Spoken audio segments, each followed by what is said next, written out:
Hi guys, so there is two updates to Melissa Silvera's case that I want to talk about. And the first one is the custody battle with her kids. The judiciary is to decide today in whose custody the children of Melissa Silvera and former legislator Jolyan Silvera will be placed as the high public interest murder saga involving the Silveras continue. The Jamaica Gleaner has learned that the matter is set for mention in the Kingston and St. Andrew Family Court this morning. The court is seeking to have the children settled in the best environment soonest. Melissa, 42, was killed a month shy of her 8th wedding anniversary with 52-year-old Jolyan, a land developer who is in custody, charged for her murder. He was arrested on January 19 and a week after Melissa was laid to rest at the St. Andrew Parish Church. So this is a big thing, especially when you are a parent. I feel like everyone needs to have a will, a living will and a dying will. So who is going to take care of your children when you are gone? Say a parent or both parent is gone. And also, this is another thing. A lot of time grandparents are given the duty or custody of children, and they are sometimes way too old to handle young children.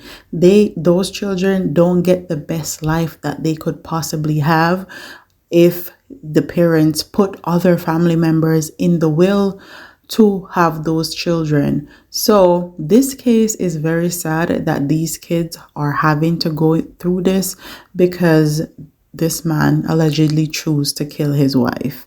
But that's not the only thing that we're going to talk about, because there is said to be another person of interest that helped this man with what he did with his wife. So let's get into that.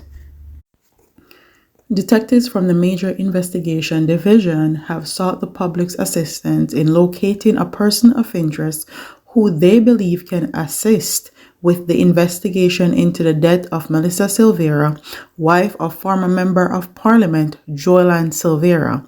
The former Member of Parliament has been charged with the murder, and this after the discovery of her body at their Stony Hill home in St. Andrew on November 10th last year, with what were subsequently determined to be gunshot wounds.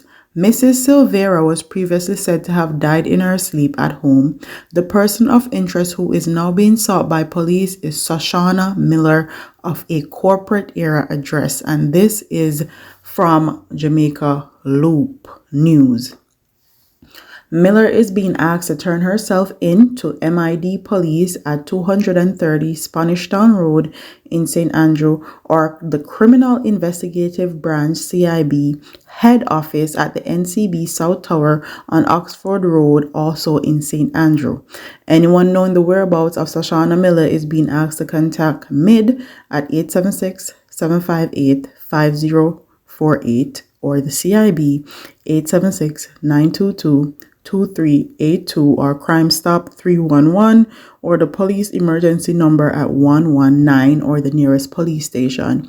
Also, if you guys didn't know, Jamaica said they receive majority of their tips and majority of their contacts through Instagram DM. So if you have a burner Instagram DM that you use to track your boyfriend or side man or your husband or whatever you are doing, now would be a good time to say where Shoshana Miller is and help them out with this case.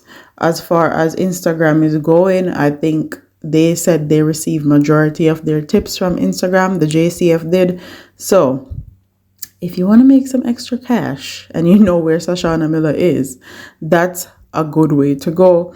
But with that being said, why do Jamaican public or Jamaican police do this? I don't understand why, for the life of me, that when they say there's a person of interest being sought after by the police, they don't include a picture of the person. That grinds my gear, and they've been doing this for years.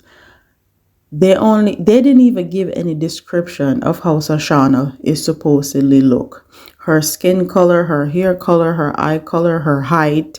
None of that was given. So how do you expect people to actually help you if you're not giving them full information on how they can help you? But with that being said, I don't know what Sashana has got herself into. Maybe she was a helper and they forced her to help clean up this mess, and now they're after her to say what she knows. No one knows why Sashana is being wanted by police, and I'm gonna save my theories and allegations for another time once we get more information, because I realize with this story especially, a lot of things are being said on social media which aren't true, and they are sensationalizing this story and taking a lot of things out of context, which is no good for anyone. Not the people watching these videos, not their kids, not this case. In all honesty, I just want this case to be settled. The kids go into a place that they're loved and protected, because I feel like this man should not be around these children, especially with what happened to their other son and how his mysterious drowning of one of their children. They need to be placed with someone that loves them and is going to protect them. And I feel like Melissa deserves some justice. So with that being said, I'm going to end this video here. This is your latest update. Don't forget to like, comment, share, and subscribe. Leave your comments in the comment section below, and I'll see you in the next one. Deuces.